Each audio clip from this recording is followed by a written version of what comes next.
Hi guys, Lisa Edwards here of Exclusive Career Coaching, and I want to talk to you today about how to make the most of job boards.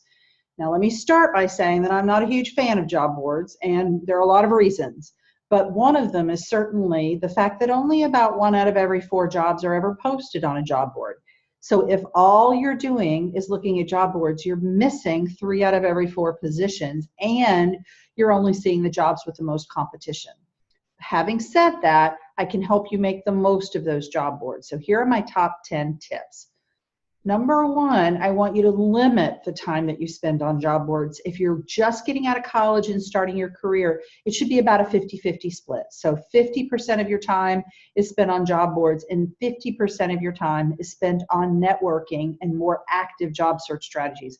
I'm going to talk about those in other videos in detail, but really those are activities that center around networking. So 50% of your time if you're just starting out. If you've got some experience and you've been out there for maybe 8 or 10 years, I want you to limit that to no more than 25% of your total job search time. And at some point, if you seek executive level positions, you will be spending 0% of your time on job boards. Those jobs just aren't there. So number 1, limit your job search time online to no more than half of your total job search time. Number 2, I want you to do that at 10 o'clock at night or some other time that works with your schedule that isn't during normal business hours. The reason for this is I want you to spend your normal business hours in those networking activities. I want you to meet people for coffee. I want you to go to networking events. I want you to pick up the phone, and you can only do those things during normal hours. So spend your time wisely by electing to do your online job search at 10 o'clock at night. Number 3, I want you to apply only for the positions that you're fully qualified for. I used to tell my clients that they could apply for jobs as long as they had 50% of what was presented as on the job description. I don't say that anymore.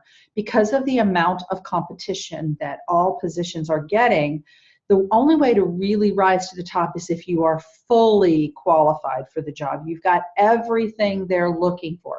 Now, there may be a few outliers and some exceptions to that rule, but in general, I want you to be highly qualified for the job before you apply.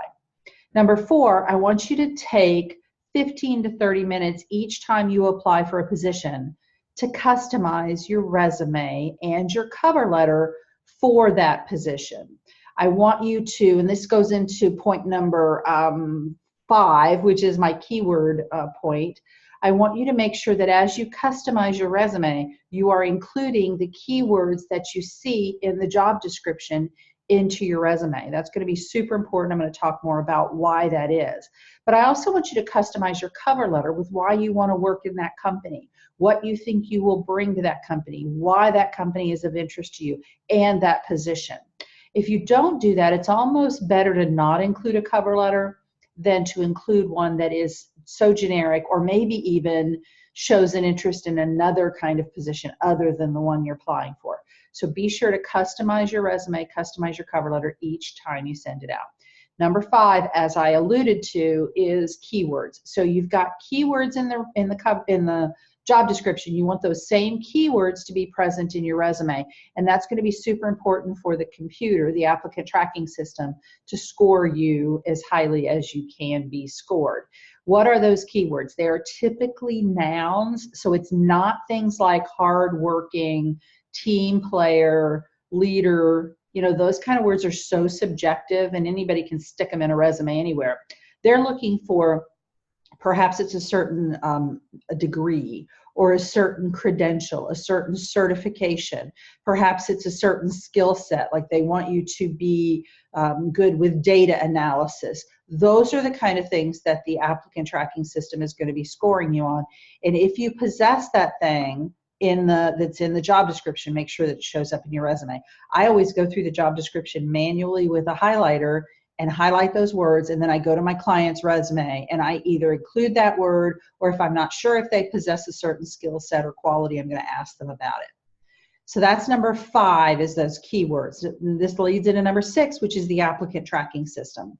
So in order for that ATS to score you highly enough that a human gets a chance to take a look at your resume, you need to have those keywords in there. They also need to have things in a certain order, in a certain place. I'm not going to go into great detail about that in this episode. I've covered that in some of my podcasts and some of my blogs, and I may cover it in a YouTube video later on. But you can certainly Google ATS and how to make your resume more ATS friendly. In general, what you want to do is remove any formatting on your resume that is not present on the keyboard of your computer. So bullets, certain kinds of lines, certainly text boxes, those are kinds of things that are not going to show up in on the ATS. And in fact, whatever is contained in a text box or a graph or a chart is going to be vacant. There won't be anything there. So they're going to miss that content.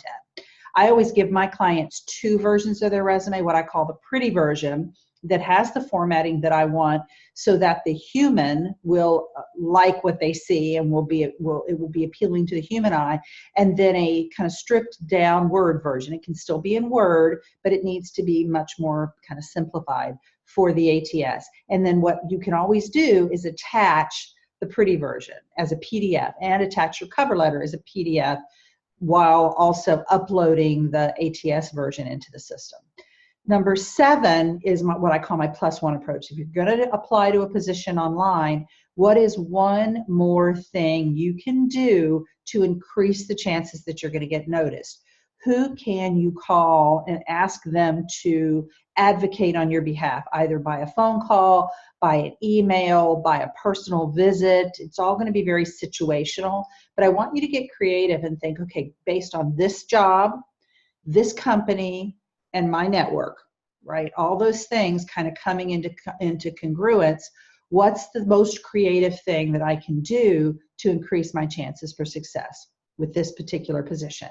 I think that this approach also serves a second really important point for you, and that is it's an acid test, right? So if you are looking at a particular position and you're thinking, I don't really want to do that +1, I don't want to pick up the phone and call anybody and ask them to put in a good word for me, I think that's a pretty good indicator that you're probably not that interested in that job, and you might be better spent using that time in another way in your job search rather than pursuing a position that maybe you're kind of lukewarm about. So that's number 7, and it's what I call my +1 approach.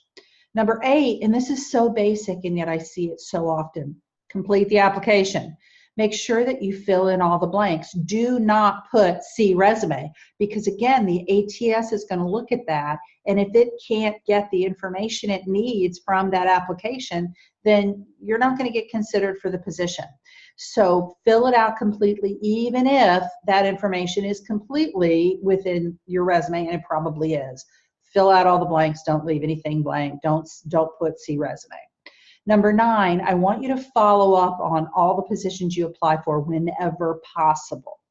When is it not possible? Well, it's really only not possible if, number 1, it is a blind ad, so they have not divulged the name of the company. This often happens when a recruiter is posting the position because the recruiter wants to retain the candidate pool and doesn't want you going outside of them to apply directly to the company. So they're going to keep that confidential. That usually happens at kind of mid to higher level jobs anyway. The second reason that you can't follow up is if they have specifically said in the job notice, no phone calls, please. But if they haven't said that and you know the name of the company, then I want you to make every effort to follow up and just ask them, have you received my materials? You know, maybe can you tell me when the hiring process is going to start, when they're going to start interviews? You might have a follow-up question, but just making sure that they've received your materials is so important. I can remember applying to a position a few years ago, and I couldn't figure out why I wasn't hearing anything, and it was because they had never received it. So it was some glitch in the system. Maybe I hadn't pushed one button that I was supposed to push, and as a result, they didn't have my application. So make sure you follow up. And then finally, think about job boards as a reference point only. So I want you to look at not just what jobs specifically are posted, but what companies are in hiring mode. And then I want you to do a little digging to find out why they're in hiring mode. Are they in hiring mode for a good reason or a bad reason? What's a bad reason? Well, people are leaving like, they're on the Titanic because things are not good there. There's a lot of upheaval or turmoil and people are exiting. A good reason would be they're in a ramping up period, they're in a high growth mode, there's a new initiative, maybe they just got a new contract, and they're filling positions for that. When you see a company that's in hiring mode, they may very well need the skills you possess, and they just haven't gotten around to posting for you yet, or maybe it's not a priority for them, but they sure would like to talk to somebody who had the skill set that you possess. So use it as a reference point. So I hope this helps in ways that you can make the most out of job boards. If you're interested in my teaching, I encourage you to check out my podcast at the Exclusive Career Coach, wherever you get your podcast. And I talk about all topics career management on my podcast. So it's not just job search. We're going to talk about how to manage your career, how to get promotions, how to be a leader, how to manage your relationship with your boss, all of those kinds of things. So check out the Exclusive Career Coach. I encourage you to follow me on Facebook at Exclusive Career Coaching. And you can follow me on Instagram at Lisa, and that's LESA.Edwards. That's Instagram. And if you'd like to take, and by the way, don't forget LinkedIn. If you put LinkedIn, Lisa Edwards, LESA Edwards, I promise you I'm probably the first person that's going to come up for you. If you'd like to take this a step further, you can schedule a one-on-one consult call with me. It'll be 30 minutes. It's free of charge. And I'm going to ask you a lot of questions about where you are right now in your job search or in your career management. And I'm going to give you at least 2 specific steps to move you forward in your career. You can put them to use immediately. If I think that I can help you going forward, I will let you know what that looks like during that call, but there's no obligation. So if you want to schedule that consult call with me, the URL to access my calendar is www.timetrade.com/book/ the letter D, the number 6, the letter KLN. And that URL again to get on my calendar is www.timetrade.com/book/D6KLN. Hope to see you soon.